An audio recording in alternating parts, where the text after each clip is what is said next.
Five Nights at Freddy's is still one of the biggest horror franchises in gaming, but for a lot of people, it doesn't feel like the same game anymore. Somewhere between the fear, the fame, and the chaos around it, something changed. And somehow, even politics ended up becoming part of that story. So how did one of the internet's scariest games end up here? To answer that, we have to go back to the beginning. When Five Nights at Freddy's released on August 8, 2014, it looked small enough to be ignored. The first game was built around a single security office, a camera system, limited power, and 4 main animatronics that would define the entire franchise: Freddy, Bonnie, Chica, and Foxy. Even the first trailer sold the game in a very specific way. It didn't rely on giant cinematic horror. It relied on stillness, camera flickers, glowing eyes, and the feeling that something inside this children's restaurant was wrong. That was enough to make the game stand out immediately, and players quickly realized that FNAF had found a kind of fear most horror games weren't using at the time. One of the biggest reasons it stuck so hard was the sound. Those early jump scare screams became one of the most recognizable parts of the series, and fans later started tracing where some of them likely came from. One of the most commonly cited likely source sounds for the original FNAF Scream is a free sound upload called Scream_OOA-1.AIF by Rutger Muller, uploaded years before FNAF even existed.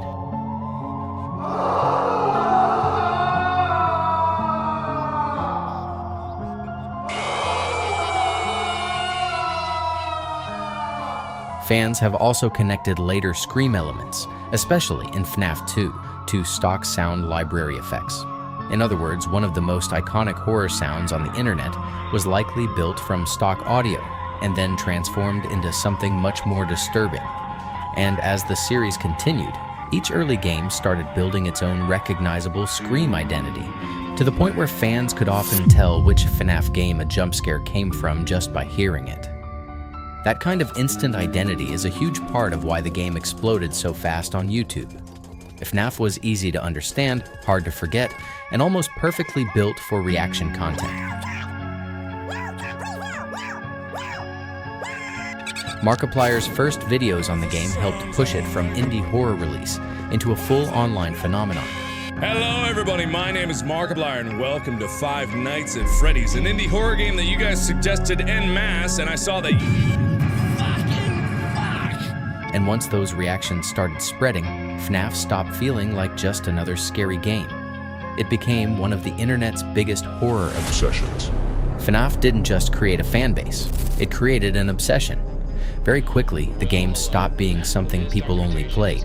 They became something people studied.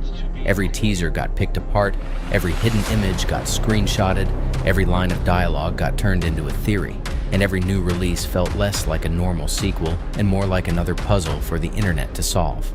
That changed the way people interacted with the series. The fear was still there, but now it was competing with something else: constant attention. Fans weren't just waiting to get scared anymore. They were waiting to decode, argue, prove, and predict. And once that happened, FNAF stopped living only inside the games. It spread into YouTube videos, Reddit threads, fan pages, theory channels, Discord servers, reaction clips, and entire communities built around chasing answers. That kind of attention made the franchise much bigger, but it also made it much messier. Because once a game becomes that visible, everything around it becomes more intense too. The rumors get bigger, the arguments get louder, the hoaxes spread faster, and the people behind the franchise stop feeling distant. They start feeling public. That was the point where FNAF stopped being just an internet horror game. It became something the internet was constantly watching. And once that happens, the problems don't stay inside the fiction anymore. They start becoming real. Usually, politics and video games are two completely separate worlds. One lives in entertainment, the other lives in real life. And most of the time, people want to keep it that way. But not here. Because in June 2021, FNAF stopped being talked about only as a horror franchise and started being pulled into a real public controversy. Fans found Scott Cawthon's political donations through Open Secrets, a public database that tracks campaign contributions, and the names attached to those records immediately turned the situation into a much bigger problem than normal fandom drama. Reports at the time highlighted donations to figures like Donald Trump, Mitch McConnell, and Tulsi Gabbard, and for many fans, especially LGBTQ fans, that felt like more than just a private political preference. It felt personal. That reaction is important because FNAF's fanbase had never just been a random crowd of players. It was a very online, very expressive, and very emotionally invested community. So when those donations started spreading across Twitter, Reddit, and gaming media, the backlash hit fast. Scott and the franchise both started trending, and the discussion around FNAF changed almost overnight. Suddenly, the biggest question wasn't about lore, hidden files, or the next teaser. It was whether fans could still support a franchise after learning where some of that money had gone. Scott responded in a long Reddit post on June 13th. In that response, he confirmed the donations, said he was a Republican, Christian, and pro-life, and argued that he had supported candidates he believed would best run the country, even if they did not align with parts of the fanbase on LGBTQ issues. He specifically said he would not apologize for those political choices. That response did not calm things down. If anything, it made the split more visible, because now the issue was no longer just leaked records, it was his own public defense of them. At the same time, Scott also said the backlash had turned ugly. In that same response, he said he had been doxxed, called a homophobe, and threatened, and that people were threatening to come to his house.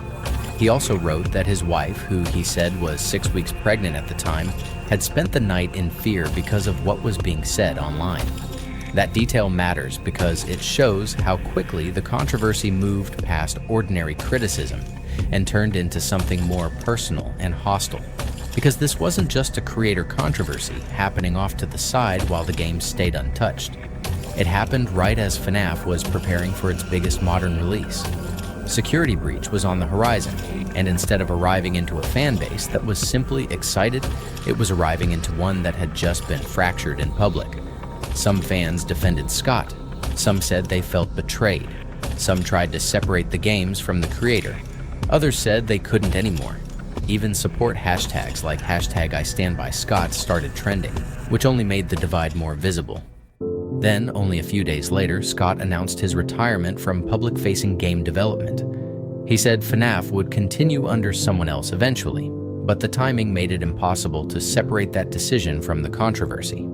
Even outlets that were sympathetic to him still framed the retirement as coming directly after the donation backlash. That means this wasn't just another argument the franchise survived in the background. It became one of the biggest real-world turning points in FNAF's history. And once that happened, the next big FNAF release stopped being just another game. It became a test. Because Security Breach was supposed to prove that FNAF could move forward. It was bigger, more expensive, and more ambitious than the games that built the franchise. Instead of one office and a handful of cameras, it gave players a huge neon entertainment complex, free roaming, full 3D exploration, new characters, and a version of FNAF that looked far more like a modern blockbuster game than a small indie horror project. But when it launched in December 2021, the reaction was mixed almost immediately. On Metacritic, the PC version landed at a 64 Metascore and a 5.9 user score, and the criticism kept landing in the same places: bugs, performance problems, weak optimization, and a style of horror that felt much less focused than the older games. That mattered because Security Breach was the first major release after the Scott controversy. So now it wasn't just being judged as a sequel, it was being judged as proof that the franchise still knew what it was doing. Some fans still liked the scale, the mall setting, and the new direction, but a lot of others felt the game had traded the original formula for something louder, brighter, and much less effective. The older FNAF games built fear out of restriction. Security Breach replaced that with movement, bigger spaces, and a style that many players felt was more chaotic than scary. And that still wasn't the end of it. Because one of the biggest hopes old fans had at that point was that maybe the darker side of FNAF could still survive through fan projects. That was part of what made the Fazbear Fanverse initiative feel so important. If official FNAF was becoming bigger, cleaner, and more commercial, then maybe the fan side of the franchise could preserve the harsher, more stripped-down fear that made the old games work in the first place. That's why FNAF Plus mattered so much. It wasn't just another fan game. It was one of the most high-profile fanverse projects, officially backed as a reimagining of the first game, and to a lot of people it looked like the exact kind of darker reset the franchise needed. Then, in late July 2023, the whole thing started collapsing in public. According to multiple reports, the turning point came after FNAF streamed the Ruin DLC for Security Breach on July 29, 2023, and dismissed it afterward with the tweet, "Well, that was boring." Fans were already unhappy with the way he handled the stream, but the situation got much worse when a fan known as Golden Rabbit made a sarcastic tweet, joking that people should post that same message after FNAF Plus released. After that, they were hit with death threats and sent graphic gore videos. That was the moment the situation turned from normal fandom drama into something much uglier. When FNAF was told what the fan had been sent, reports say he responded with sarcasm, joked that people should send him death threats instead, and posted an apology that ended in a rickroll. The fan later showed proof of the messages and videos they had received. The reaction to FNAF's handling of it was immediate, and it made the whole project feel radioactive almost overnight. Then the consequences started becoming visible. His name was removed from the FNAF Plus Steam page, the official account distanced itself from him, and reporting at the time described him as effectively removed from the project. Not long after that, the game was pulled from Steam and widely treated as cancelled. Even later coverage about the FNAF movie still referred to FNAF Plus as a cancelled project and tied that cancellation directly back to the FNAF controversy. And that made the situation much harder to ignore, because by this point the franchise had already gone through a public political controversy around its creator. Then its biggest modern game launched into heavy criticism. Then one of the most promising fan-driven attempts to bring back that darker old feeling collapsed in another public scandal too. So the problem wasn't just that FNAF changed. It was that every path people looked to for bringing the old feeling back kept running into another mess. And by that point, FNAF wasn't just fighting to stay relevant, it was fighting to feel like itself again.